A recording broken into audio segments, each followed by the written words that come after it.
Well, after Canada's inflation rate rose less than expected in September, it raised the odds for the Bank of Canada holding steady on interest rates at its next meeting.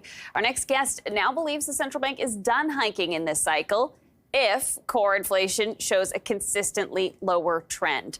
For more, let's bring in Veronica Clark, economist at Citi. Veronica, thanks so much for making time for us this afternoon.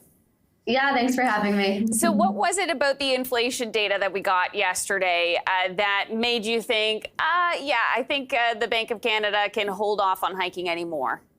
Yeah, I mean, it was the fact that it came in softer than expected. Going back to the August data that we'd had, about a month ago, that data had been much stronger. It looked, very genuinely concerning. So I had, been expecting that maybe the Bank of Canada would be hiking, one more time. But that looks a little bit less concerning after some revisions that we got yesterday. And of course, the monthly inflation rate did slow, in terms of, the core measures, for the month of September. So that is a bit better. And I think the bank is certainly, aware that rates are high and they probably want to be done.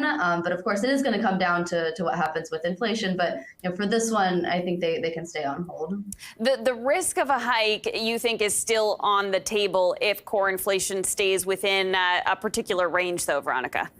Yeah, absolutely. We're watching those annual measures of core inflation. We're also watching, the more current pace, like a 3-month pace, what core inflation's done over the last 3 months. And that has been very consistently in this 3.5% to 4% range. It actually jumped above that range in August and fell back into that range in September. But if we're not really seeing much progress there, I do really believe the Bank of Canada when they say the risks are that they can hike again. And I think the market believes that too. And even for next week, I wouldn't rule out the possibility that they are hiking even next week.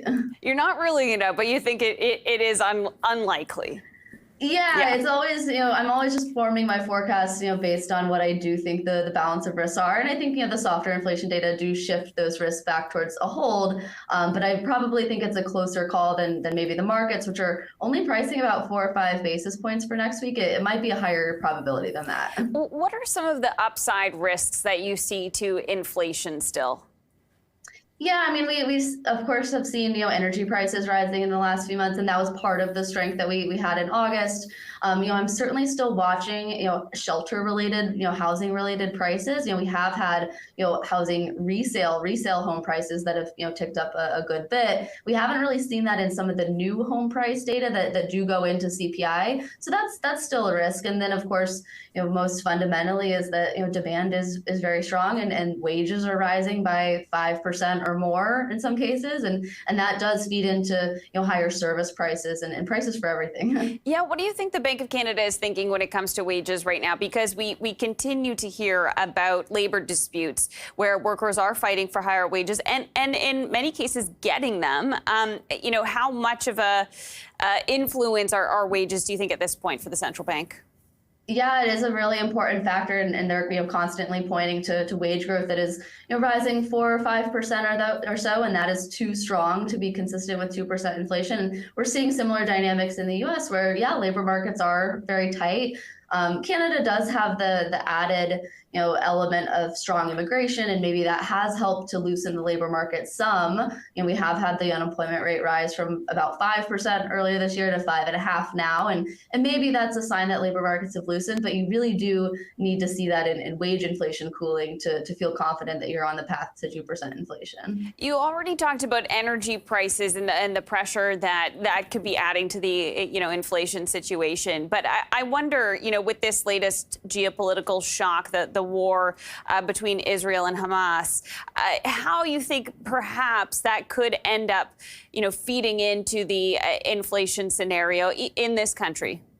Yeah, I mean, it will just depend on how things play out, of course, but it very well could be a supply shock. Not necessarily so dissimilar to Russia, Ukraine, even a year ago, where oil prices are going to matter for headline inflation, and they are going to matter for transportation costs and goods prices, which that's been a lot of the disinflation over the last year. Is supply chains were correcting and oil prices had come down, and now maybe those dynamics are shifting. It also definitely matters for how people perceive inflation, inflation expectations.